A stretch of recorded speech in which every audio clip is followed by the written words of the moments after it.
Բարև։ Բոլորը գիտեն, որ ֆասթ ֆուդը վնասակար է առողջության համար, չնայած այն համեղ է ու արագ հագեցնում է քաղցը։ Բժշկական հետազոտությունների Ավստրալական ինստիտուտի գիտնականների նոր հետազոտությունը վեր է հանել բուրգերներին ու ֆրի կարտոֆելի ևս մեկ վնասակար հատկություն։ Պարզվել է, որ ճարպոտ սննդի անգամ կարճատև օգտագործումը կարող է վնասել աղիների ֆունդամենտալ պաշտպանական մեխանիզմներին, անել դա լուռ, առանց ցավի ախտանշանների ու արտաքին դրսևորումների։ Գիտնականները գիտափորձ են անցկացրել լաբորատոր մկների վրա։ Կենդանիներին 7 օր շարունակ կերակրել են հագեցած ճարպերով հարուստ սննդով, իմիտացնելով ֆասթ ֆուդի հետ կապված սննդակարգը։ Արդյունքները վախեցնում են։ Մկների աղիքային հյուսվածքները սկսել են փոխվել բառացիորեն աչքի առաջ։ Բարիերային սպիտակուցները, որոնք պաշտպանում են աղիների պատերը պաթոգեններից ու բորբոքումներից, անհետացել են։ Գլխավոր զոհը ինտերլեյկին 22-ն է, կամ IL-22 սպիտակուց, որը պատասխանատու է լորձաթաղանթի վերականգնման, հակաբորբոքային պաշտպանության եւ իմունային պատասխանի կարգավորման համար։ IL-22 աղիների յուրահատուկ թիկնապահն է։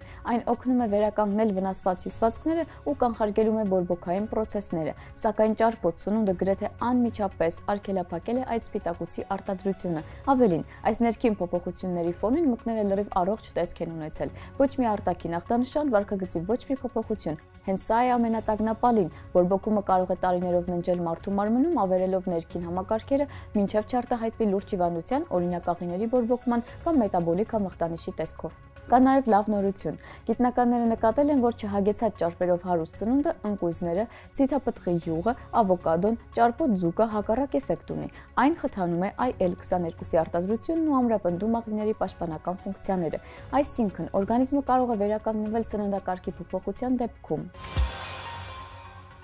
Մուտանտ սարդերը նախորդ դարի 50-ականների գիտաֆանտաստիկ հոլիվուդյան ֆիլմերի գլխավոր հրեշներից էին, իսկ այսօր դրանք դադարել են ֆանտաստիկա լինել ի շնորհիվ գենային ինժեներիայի ու գերմանական Բայրոյթի համալսարանի գիտնականների։ Նրանք աշխարհում առաջինն են կարողացել կիրառել CRISPR-Cas9 տեխնոլոգիան սարդերի վրա եւ հասնել տպավորիչ արդյունքի։ ԳՄ սարդերի սարդոստայնը այսուհետ ոչ միայն կարմիր է, այլև լուսարձակում է։ Առաջին հայացքից թվում է, թե սա ուղղակի գեղեցիկ գիտական հնարք է, սակայն այս ձեռքբերումը նշանակում է շատ ավելին։ Բանը նրանում է, որ սարդերը երկար ժամանակ անառիկ ամրոց էին մոլեկուլային կենսաբանության համար։ Նրանց գենոմը ծայրահեղ խճճված է, հագեցած կրկնություններով, բազմաթիվ անհայտ կարգավորող էլեմենտներով։ CRISPR-ի կիրառությունը սարդերի վրա նման էր տասնյակ խաբուսիկ կողպեքներով սեյֆը բացելու փորձի, ու դա հիմա ստացվել է։ Գիտնականները աշխատել են ամբողջ աշխարհի տներում խիստ տարածված սովորական տնային սարդերի հետ։ Էքսարդերին քնեցրել են ածխաթթու գազով, ապա մանրադիտակի տակ գենետիկ նյութը ներարկել ուղիղ չբեղմնավորված ձվերում։ Այս ամենն անհրաժեշտ էր անել ոսկերչական ճշգրտությամբ, որպեսզի ձուն չվնասվեր։ Դրանից հետո էգերը բեղմնավորվել են ու ստացվել է գենային մոդիֆիկացված սարդիկների սերունդ, որոնց սարդոստայնը կարմիր է ու լուսարձակող։ Սակայն գիտնականները դրանով չեն բավարարվել։ Նրանք փորձարկել են նաև CRISPR-Cas մեթոդը, որի օգնությամբ կարելի է անջատել առանձին գեներ։ Այս դեպքում նրանք կենտրոնացել են SO գենի վրա,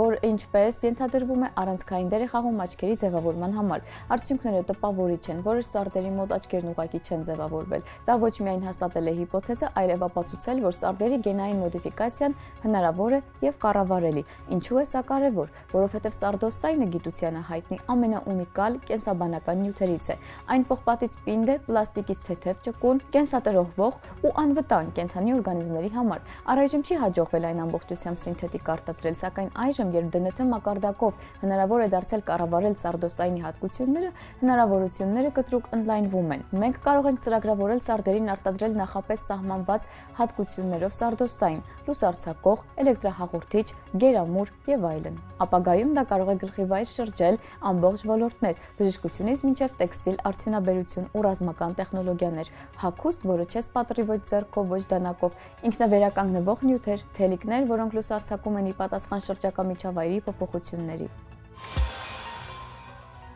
Այս շաբաթ կխոսենք 2017-ին Stars-ով ցուցադրված Հակառակ կողմ սերիալի մասին, որը ոչ միայն գիտական ֆանտաստիկայի, այլև լրտեսական թրիլերի հրաշալի օրինակ է։ Պատահական չէ, որ սերիալի իրադարձություններն ամբողջությամբ ծավալվում են Բեռլինում, որովհետև Բեռլինն իդեալական քաղաք է լրտեսական պատմության համար։ Հակառակ կողմը խելացի գիտական ֆանտաստիկա լինելուց բացի նաև առաջնակարգ լրտեսական թրիլեր է։ Դրա համար անհրաժեշտ բոլոր բաղադրիչներով՝ ինտրիգներ, դավաճանություն, բազմաշերտ խաղեր, հետախուզություն ու հակահետախուզություն, դիվանագիտություն ու մրցակցություն, ֆանատիզմ ու մարդկային կյանքեր, որոնք ոչինչ չարժեն, սառնասիրտ սպանություններ ու հնարամիտ բազմակայլ խաղ։